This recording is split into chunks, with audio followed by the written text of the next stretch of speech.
आप दोनों के तर्क नहीं खत्म होंगे एक दूसरे के लिए। सबसे बड़ी दिक्कत वानखेड़े जी यही है कि सभी पॉलिटिकल पार्टी चाहे वो जीत रही हो हार रही हो एक दूसरे को सुझाव देने पर आमादा है, लेकिन आपके मुताबिक आने वाले 5 साल वेस्ट बंगाल की जनता को क्या क्या चाहिए होगा जिसका दारोमदार पूरी तरह से ममता बनर्जी और उनकी सरकार पर होगा?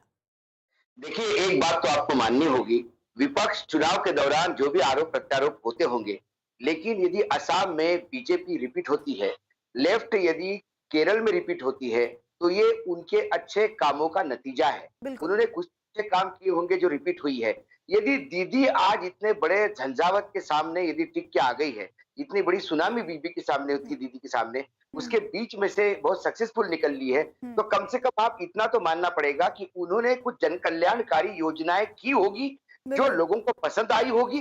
तो इसलिए आरोप और प्रत्यारोपों के बीच में नहीं रहना चाहिए। दीदी अब ये कंसोलिडेट करेगी। यदि अच्छी राजनीतिज्ञ है तो उसको ये देखना होगा कि यदि मैं सबको साथ में लेके चलता हूँ तो आने वाले 10 साल तक दीदी अपने आप को सिक्योर कर लेगी। क्योंकि ये जो विभाजन की राजनीति जो हो गई है, पोलराइजेशन जो हो गया है धर्म के नाम पे, जय श्री राम के नाम पे, ये पोलराइजेशन बंगाल में नहीं चला, ये आगे ना हो इसके लिए दीदी को ये देखना होगा कि जो आरोप उनके ऊपर लगते हैं अपीजमेंट के वो भी करे, हिंदू मुस्लिम सबको साथ में लेके चले, बंगाल की अस्मिता जिसकी वजह से वो चुनाव में आए उसका ध्यान देखे, महिलाओं का विशेष ध्यान देखे क्योंकि महिलाओं ने उनको बहुत मदद की है।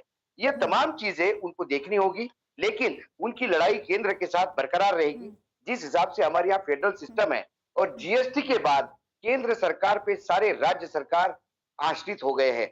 ऐसे में अब दीदी अपना केंद्र के साथ लाइजनिंग कैसी करती है, केंद्र के साथ संबंध सुधार करके कैसी अपने पाले में ज्यादा से ज्यादा मदद ले सकती है, ये तमाम प्रैक्टिकल प्रॉब्लम्स है जो दीदी को अब हल करने होंगे जी। और एक और बात अशोक जी, एक और बात जो अहम है वो ये कि आपको याद होगा जब चुनाव प्रचार हो रहा था तब प्रधानमंत्री मोदी पर उन्होंने एक बयान दिया था कि वो अपना पहले बनारस संभालें। तो क्या इस जीत को 2024 में भी किसी तरह से आंका जा सकता है? ये जीत टीएमसी के लिए 2024 के लिहाज से कितनी महत्वपूर्ण है? बहुत महत्वपूर्ण है क्योंकि दीदी को अब केंद्र में एक बड़ा रोल भी ये सारे देश की क्यों नजर लगी हुई थी बंगाल पे, सिर्फ इसलिए लगी हुई थी कि यदि इसमें से दीदी अच्छी निकल के आती तो दीदी को नेशनल लेवल पे एक ऐसा नेतृत्व तो लोग समझेंगे, नहीं वो खुद नेतृत्व करना चाहेगी, बंगाल छोड़ के भी नहीं आएगी, तो कम से कम एक ऐसा कोऑर्डिनेटर के रूप में वो काम करेगी कि कई क्षेत्रीय दलों को वो साथ रख सकती है।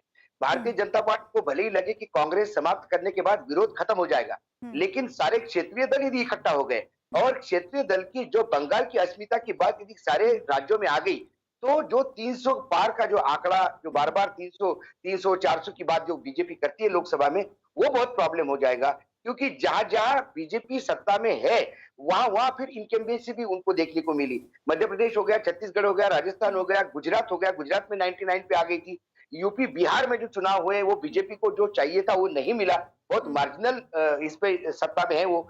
ऐसे में वो लोकसभा में कैसा ट्रांसलेट करते हैं? बीजेपी ने पूरी ताकत तो यानी कि आप कह रहे हैं कि 2024 के चुनाव में जो एक वैक्यूम था कि नरेंद्र मोदी वर्सेस हु, तो वो वैक्यूम ममता बनर्जी खत्म कर सकती हैं।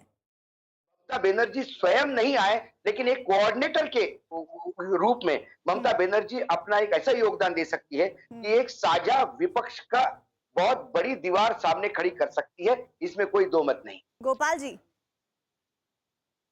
यह प्री मैच्योर सारी चीजें अटकल हैं। जब पिछली बार दिल्ली में अरविंद केजरीवाल जीते तो सब उनके पीछे दौड़े, ममता बनर्जी के पीछे। भारतीय जनता पार्टी आज पूरे देश में दूसरी बार बड़ी मजबूती से सत्ता में है और कई प्रदेशों में 13 से ऊपर प्रदेशों में भारतीय जनता पार्टी की सरकार है और पश्चिम बंगाल में पूरी तरह से आप इतनी बड़ी जीत को, भारतीय जनता पार्टी की इतनी बड़ी बढ़त को कंप्लीटली नकार देंगे और ये कह देंगे कि एक प्रदेश को जीत लिया तो अब 36 प्रदेश और यूनियन टेरिटरी में जो है, ऐसा किसी ने नहीं कहा गोपाल जी।